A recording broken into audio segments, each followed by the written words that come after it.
All right, welcome back, my friends. And you've already heard that Mazda has announced they are ending the CX3 and the Mazda 6.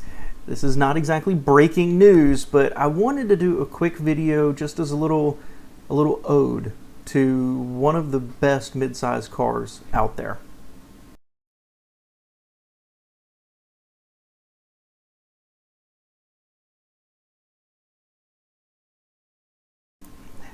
Alright, if you've been to my channel before, you know that I'm a pretty big fan of Mazda. And this video is honestly being done out of guilt. If you're one of my tribe, you know that I've done a couple of videos, and Mazda has pretty consistently produced some of my more memorable cars. Not because they were special in any way, but the Millennia, which was going to be one of the cars of their Amati brand, a luxury brand to compete with Lexus. It was one of the best cars of the 90s, in my opinion. I had a Protege. I loved it. And in a lot of ways, I think that Mazda, at their best, combines Toyota and Honda qualities with almost a Germanic solidity, and recently with styling and interiors that are a cut above what Ford, Chevy, Honda, Toyota, and others actually are producing. I think Mazdas are really beautiful.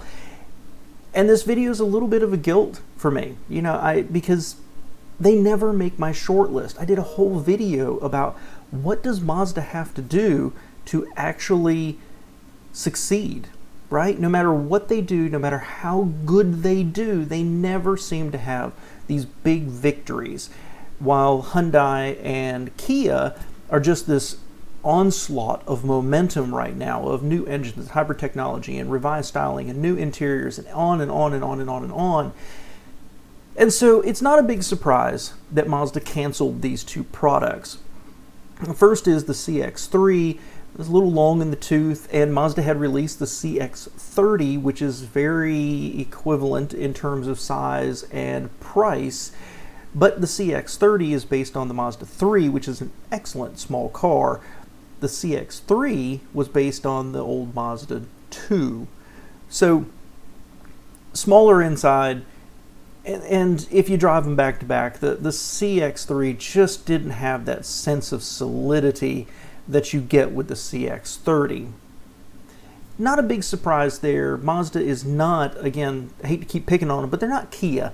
They can't put a crossover every $2,000 and actually make it work. They don't have that power in the marketplace. The Mazda 6 is the one that really breaks my heart. Now, we've seen across the industry brands pulling back from mid-sized cars. Ford is killing off their Fusion, and the Mazda 6 is just another example of that trend. This is an older car. It's been around for a long time, and at its best, it wasn't a great seller. I pulled up some data, and back in 2005, they sold 71,000. Other than that, it kind of settled in between that 30 and 57,000. But with 2020 and the downturn, and now 2021, sales, I won't say they cratered, but it continued a downward trend. A beautiful car, a beautiful interior, good handling, but really getting very out of date, and looking at a world where everybody is moving to crossovers and car sales are not what they used to be. Mazda had to make the decision to not invest the hundreds of millions or billions of dollars to produce a new mid-sized car in a shrinking mid-sized market. Instead of going head-to-head with Toyota or Honda or Volkswagen, they've decided to just not play the game. And I feel really bad about this. I think it's a great car. I love that there was that option for people out there. But I feel guilty because while I like the Accord and it's my top choice, I keep looking at the 6. It never makes that short list for me. There's always something about Mazdas that just don't make them quite right for me. I feel I'm a relatively typical buyer. Maybe I follow the industry more than the average person who's like, oh, that's a pretty one, I should buy it. But the fact of the matter is there's always something about the current Mazdas that kind of turn me off of them. Whether it's the back seat space or the cargo space or the price or noise, interior sound levels. There's always something that keeps me from getting them. It's not reliability, it's not styling, it's not the quality of materials, it's certainly not the name. I have a great opinion of them. I'm not looking for zoom zoom. And they're having trouble finding their place in the market. As I said in the bigger video about Mazda, what their future holds, can they survive?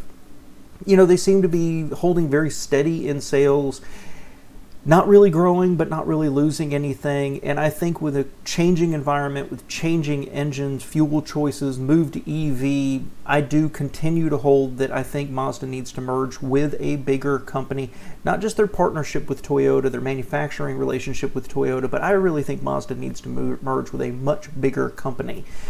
And there's a right way and a wrong way to do that. And the wrong way would be to starve them for product, right? You know, just like you saw Daimler do with Chrysler.